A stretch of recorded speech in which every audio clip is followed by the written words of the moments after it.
Thank you for joining today's webinar on optimizing the internal settings of a reference monitor before creating a corrective 3D LUT. Tyler Pruitt and myself, Joshua Quain, will be presenting the webinar. The presentation outline will consist of a quick overview of the measurement hardware being used, the settings selected for the target standards we are comparing the display against, analysis of the display performance on some of the existing user modes, best practices for adjusting available picture settings, a demonstration of setting these controls properly in order to prep a display for a 3D LUT, verification of the manual calibration, and a Q&A session at the end if questions come up during the presentation. You can also post questions to the Twitter hashtag video calibration. And if you'd like to follow us, you can do so on Twitter at SpectraCal or on Google Plus to the right of your screen. Now, before we begin with the hardware being used today, I wanted to mention that we have a whole video series on our YouTube channel on how to connect to hardware in CalMAN. We're using a C6 colorimeter, and we've got the meter positioned on the display where it needs to be for the reference patterns. We are using the ColorCube 3D LUT workflow in CalMAN Studio software, and we already have our hardware connected. We have a SpectraCal C6 selected in LCD wide gamut mode.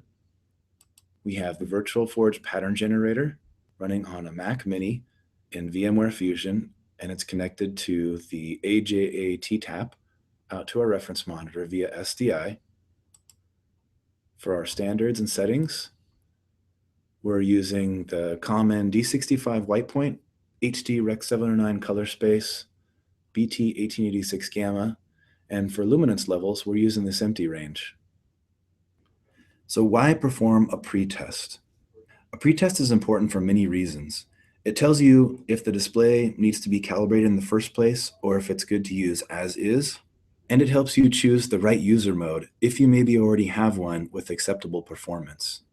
If you're curious about what charts are used and how to conduct a pretest, we also have some great videos you can watch on YouTube explaining them all in the Color Checker video series.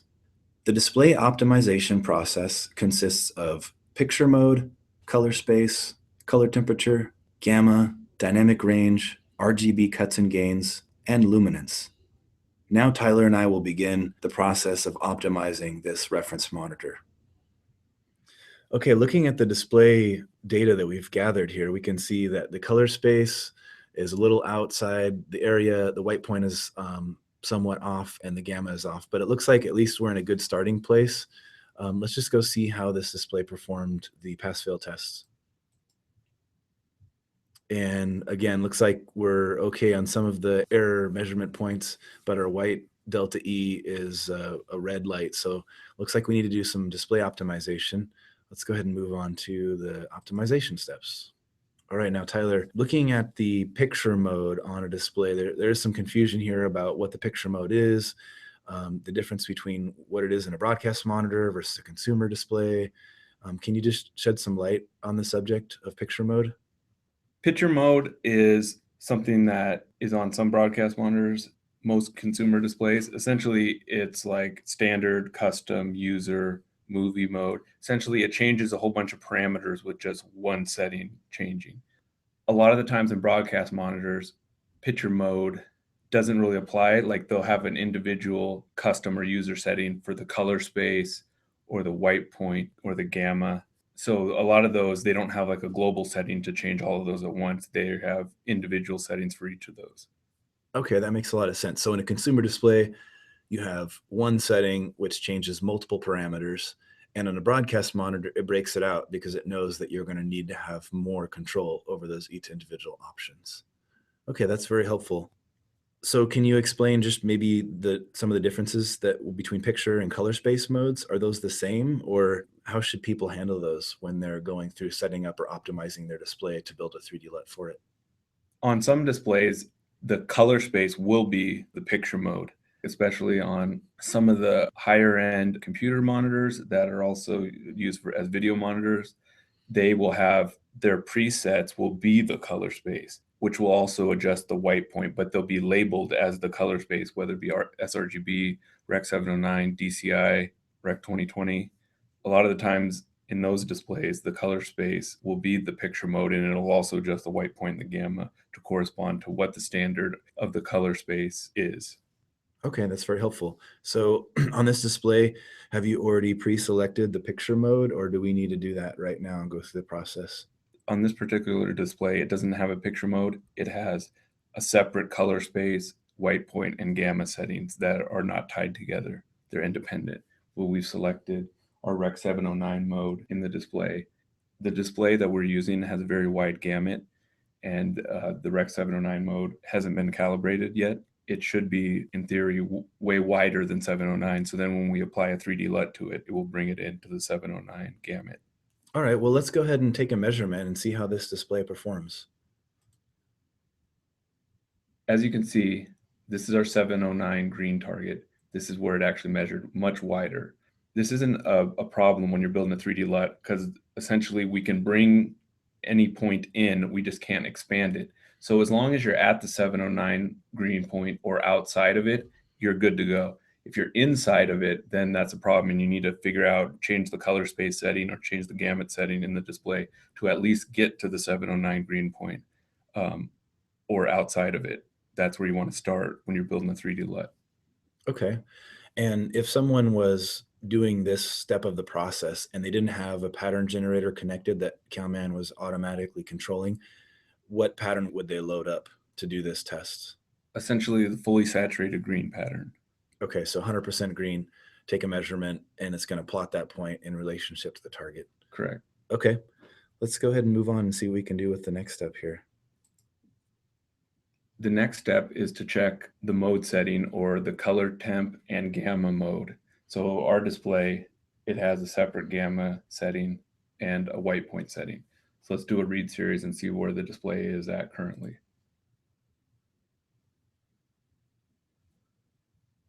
I'm going to look at the gamma first. The 235 reading, which is white, is always at our target, which is 2.4 or BT 1886.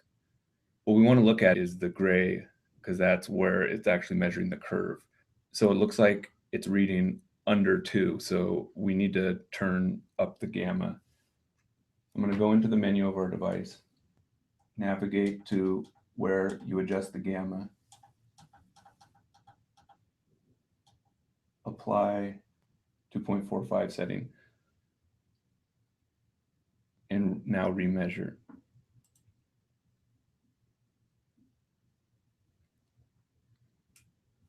Closer, but then again, we are going to apply a 3D LUT to this device, so it doesn't need to be perfect. I think we're currently maxed out on our adjustment range on this display, so we're just going to have to go with that. So now let's look at our color temperature. Currently, we have it set to the preset of 6500 in the display. Just because something says 6500 or D65 in the display doesn't mean it will actually measure like that. Think of it as just a name of a slot that has a specific white point. It doesn't mean that it will actually measure like that. We're already set to the closest one we think we can go to, which is 6500, and it's still off. So that means we'll have to adjust our RGB 2-point adjustment to get closer to our 6500 target, which will happen in a step later.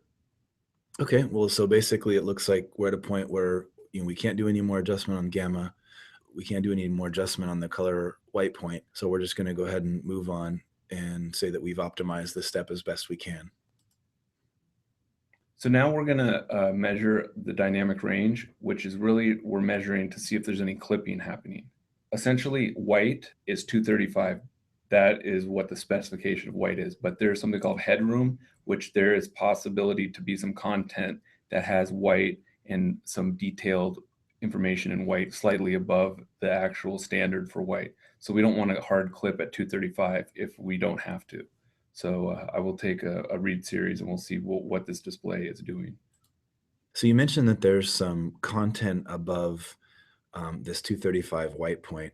I mean, is this information significant, or why is dynamic range so significant on setting up a display?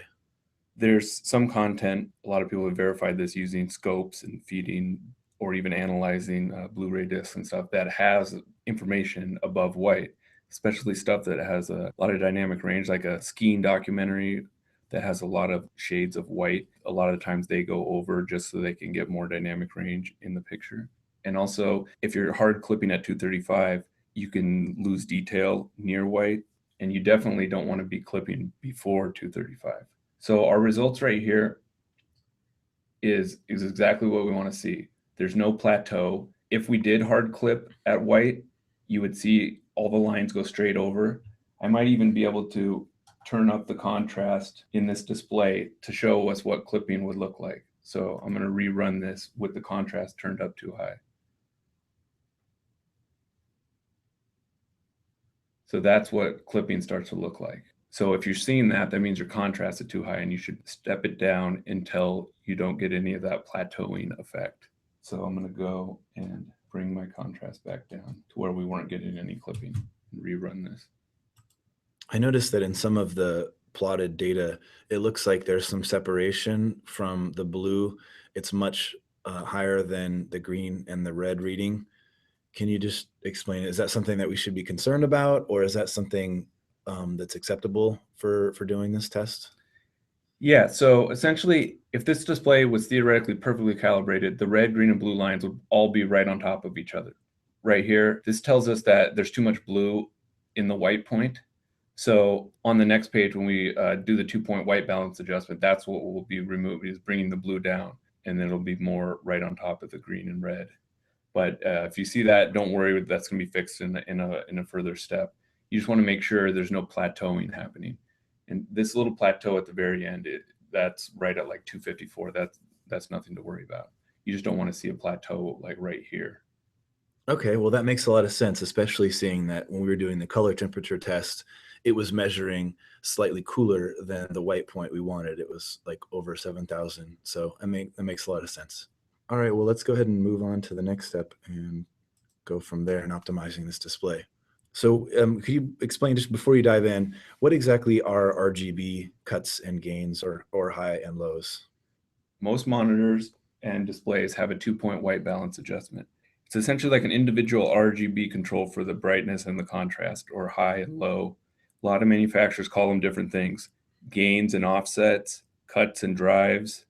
Another thing you have to be aware of is they are interactive, because you can't just have it adjust the very high end and low end and then adjust nothing in the center, or else you'll get some weird kind of gamma curve. So they have to kind of roll across each other. So that means they're interactive.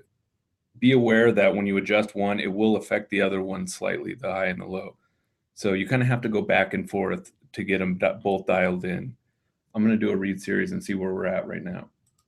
While it's taking this measurement, could you explain just a little bit about how adjusting the RGB cuts and gains, how will that eventually affect the accuracy of a 3D LUT calibration, once we've optimized the display?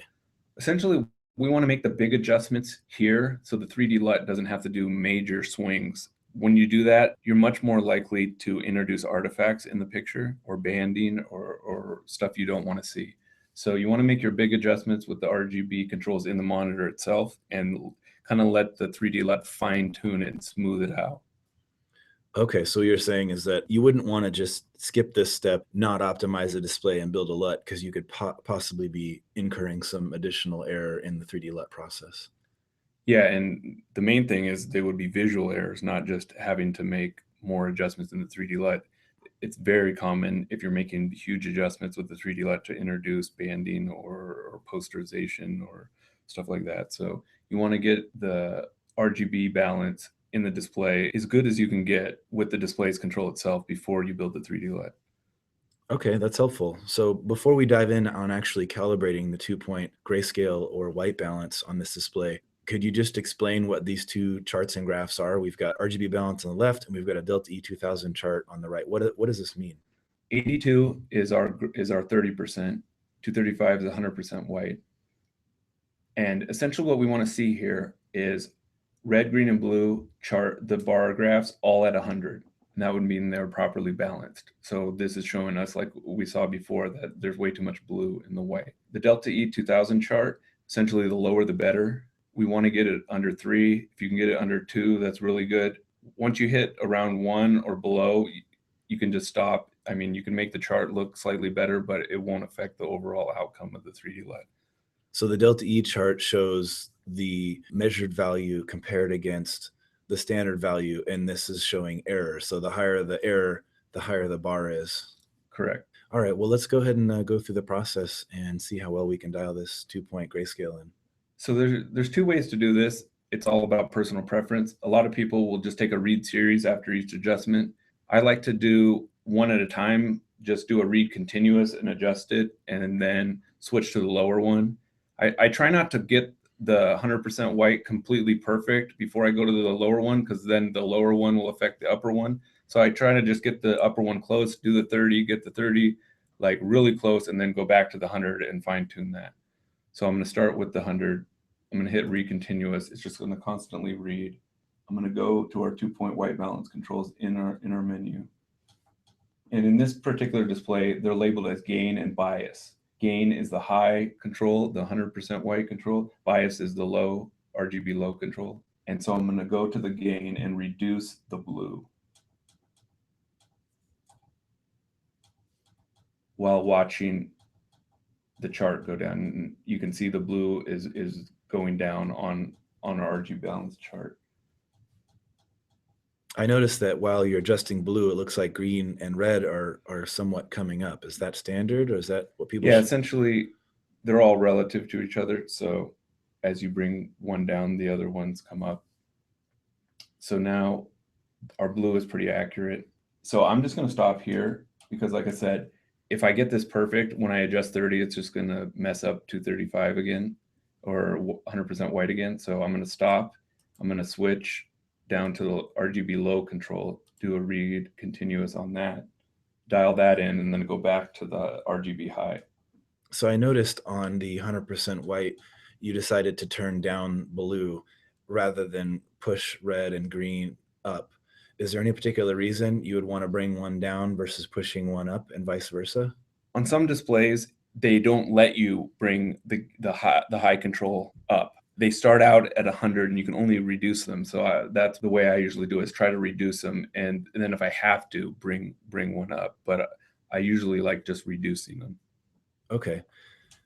And so if somebody did decide to push them up, they would run into things like maybe overdriving the display, or is it especially after we found we had no clipping. If you start increasing the drives or the higher ones, you can introduce clipping.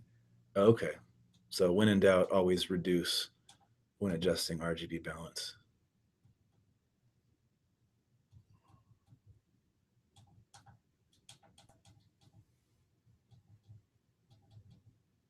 Okay, I'm bringing the green bias down. That looks pretty good. So that's pretty close. We have a delta E, it's like 0.1 or 0.3. It's bouncing a little bit, but that's really good. So now I'm going to go out of the menu and do another read series to see what we have on the higher end. So now I'm going to go back and focus on the RGB high control. So I'm going to put that in read continuous. I'm going to go back in.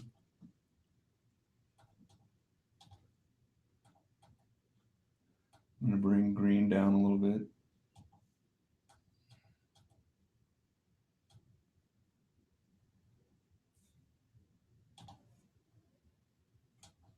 Now I'm going to bring blue down a little bit more. I'm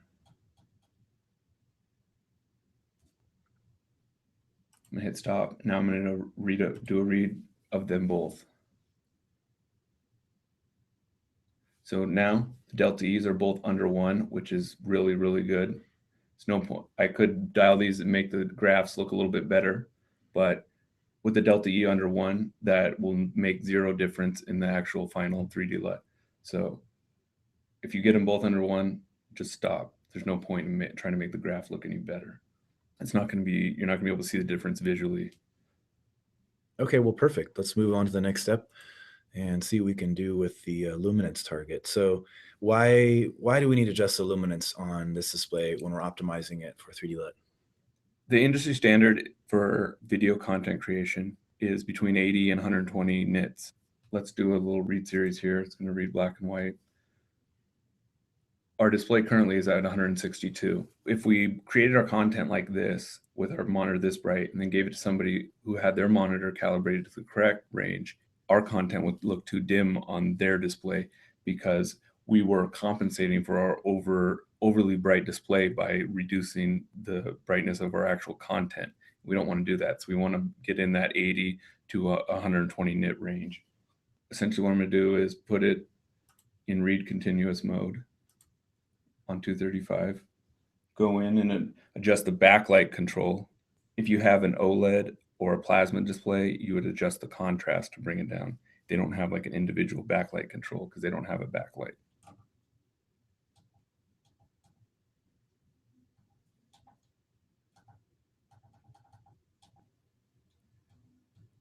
So I have it in read continuous mode. I'm going to bring it down. We're going down. I usually go for 100 and split the difference between 80 and 120. Between 80 and 120, there's no wrong answer, but I would just pick a standard in your facility and set them all to the same. While it's doing those readings, I noticed that the numbers are bouncing around a little bit. I mean, is that something that we should be concerned about? Is that the meter? Is that the display? What's going on with the readings? There is a 2% margin of error for each reading. It bounces around. Could be the backlight is refreshing at a certain frequency, but that's pretty normal to bounce around like 1% change per reading. Okay, so no, we shouldn't be any concerned about that. Looks like we're at about 100, your target. Let's go ahead and consider do this a read series. Just because we were only measuring white, we want to make sure when you bring the backlight down, you also reduce your black. Our contrast ratio is about 750 to 1, which is good. We want it at least 500 to build a 3D LUT. So now it's going to have us run our pre-calibration capture again and make sure we get the 4 green dots to tell us we're ready to build our 3D LUT. So I'm going to do a read series again.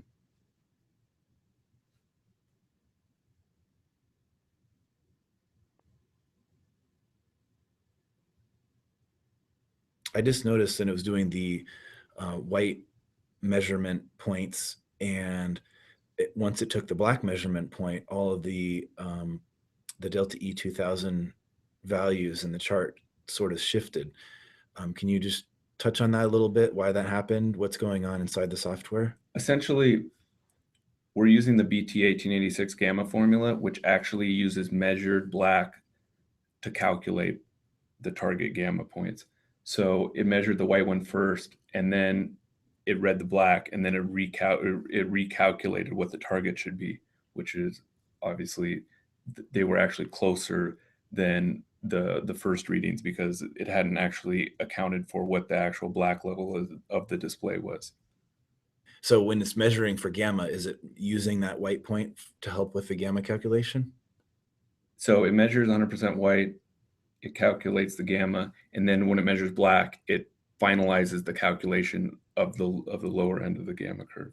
Okay, so that's kind of one of the major benefits of the BT 1886. Okay. Well, looking at the data here, it looks like it's all complete. Is this like a good starting point for us to build a 3D LUT? Now we're all 4 green. We're good to go to create our 3D LUT now. Okay. What could you say if, let's say, one of these lights, I mean, let's say this is a monitor that we need to get calibrated. We need to add a 3D LUT for it, but we just can't get one of these lights to go green. And let's say you have one that just stays on red. I mean, what could our customers potentially do to fix that, or do they just not fix it and add a LUT anyways? I mean, what are the options here? Essentially, you want to just get it as good as you can, and then build your 3D LUT. And then as long as it passes the verification after the 3D LUT and there's no visual artifacts, then it shouldn't be a problem. But you just want to, if you can't get it to pass, just get it as absolutely close as you can get it. Most modern broadcast monitors should absolutely be able to hit all these targets. Okay, so this is more like a general guideline. You know, you definitely want to get green lights, but if you can't get green lights, it's not the end of the world. You know, still go ahead, build your 3D LUT, apply it to your monitor, however you're applying it, and then, you know, validate that you're going to be, it's performing up to the standard you want it to, and then also visually verify the display. Okay. And that last point is very, very important. Just because something passes a verification doesn't mean it's going to put out a picture with no visual artifacts. You definitely want to look at content that you're familiar with after the calibration process to make sure it's not, you haven't introduced any artifacts. Okay, that's a very good point. And so just to kind of reiterate, we optimized this display with the intent of building a 3D LUT. Why did we optimize it before building the 3D LUT? And really, what does the 3D LUT do after the fact? Essentially, you want to get the display in a state that is conducive so the 3D LUT can do its job. If your gamut is undersaturated, the 3D LUT has no mechanism to expand the gamut.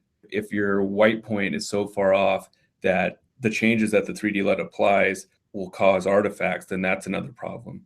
You want to get the monitor as close as possible before you apply the 3D LUT, so the 3D LUT doesn't have to make large swings and introduce the possibility of artifacts visually.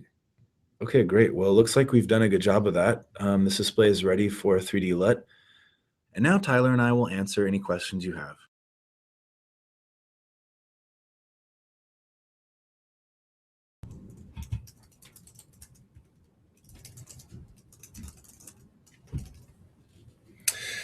All right, so thanks for sitting through our session here today. We've got a couple of questions that came in. The first one is, can CalMAN and Virtual Forge run on the same laptop during a calibration? That's a great question. Tyler, can you go ahead and dive in on this one? Yeah, so what they're referring to is our Virtual Forge product runs, it's a Mac-based software pattern generator that uses an AJA or Blackmagic design output device with Thunderbolt to a Mac laptop with Thunderbolt. And essentially, yes. A lot of people around our office use the same thing, including myself. I have a MacBook Pro, and essentially we just run Windows in VMware Fusion, and then that runs CalMAN in a window, and then we have Virtual Forge running on the same machine on the Mac side, and then we connect to Virtual Forge with an IP link, inside in the virtual networking of the virtual machine. So essentially, it's a great setup because you have your reference pattern generator. It doesn't have to be an external box. It's just a little tiny box connected to the Thunderbolt, and it gives you native SDI and HDMI patterns and CalMAN all on the same machine. So it's a great solution, and a lot of our development team even uses that setup. That was a good question. Thanks for asking that one, Ed. All right, the second question is, in the video you showed how to prevent clipping, but let's say my display is still clipping. What should I do, or what could be causing this if it's happening? Well, it depends. If you're sending the patterns directly to the monitor, then it might be either how your pattern source is configured, or some monitors have like range extension or clipping settings. So you might want to check that. And if you're going through a longer video chain, it could be some intermediate device between your pattern source and your display, whether it be some type of conversion box from going from SDI to HDMI or something like that.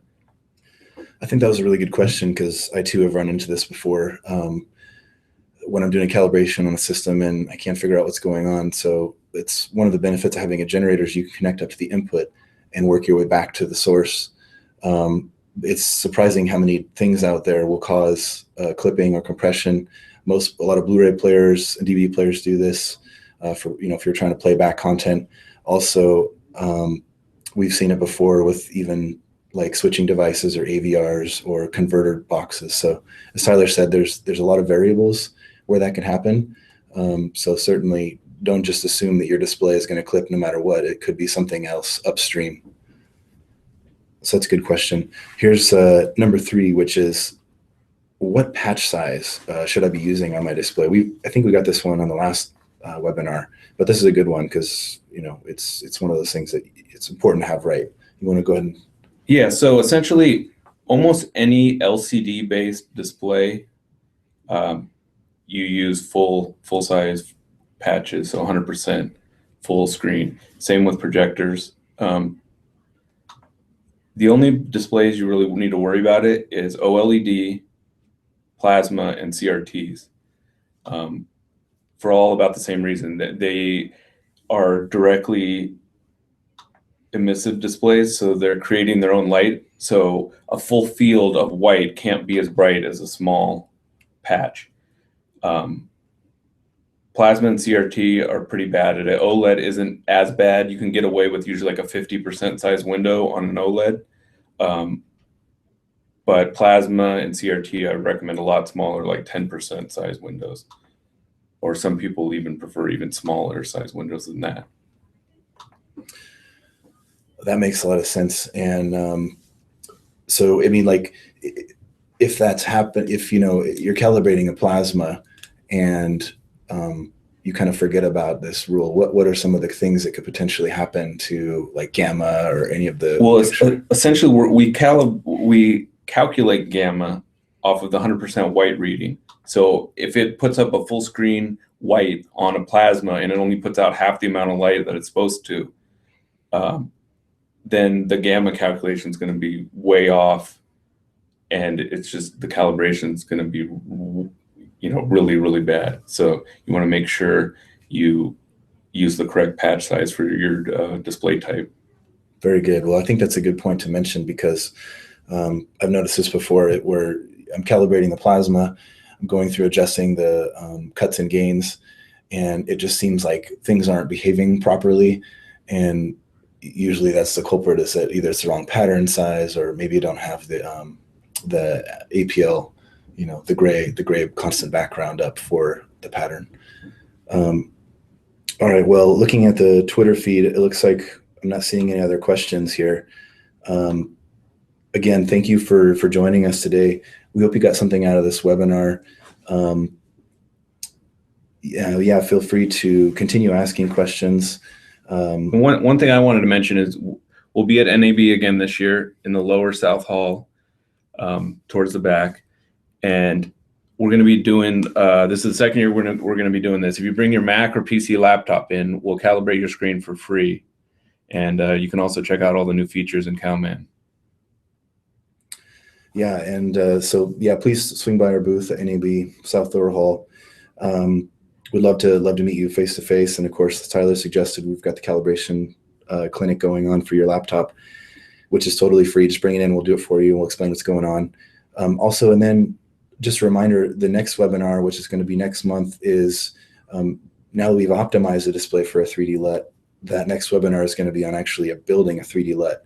And we're going to demonstrate the 3 different ways of applying a LUT to a display, either directly into the display for some monitors that have this ability, in the software that's being used, the editing software like Resolve or Assimilate Scratch, or Premiere, some of the other tools out there, After Effects, and then also for a inline LUT box. So some of you are using maybe a monitor that's pretty good or very good, but doesn't have enough controls built in. And so the way you're solving that is you're putting a LUT box before the display in the signal path. And so we're going to show all 3 different methods, and we hope you get a lot out of it. If you have any questions or anything you'd like us to present on that next webinar next month, just let us know now, and we'll build that into the script for the next presentation. Again, thank you so much. Hope you have a good day.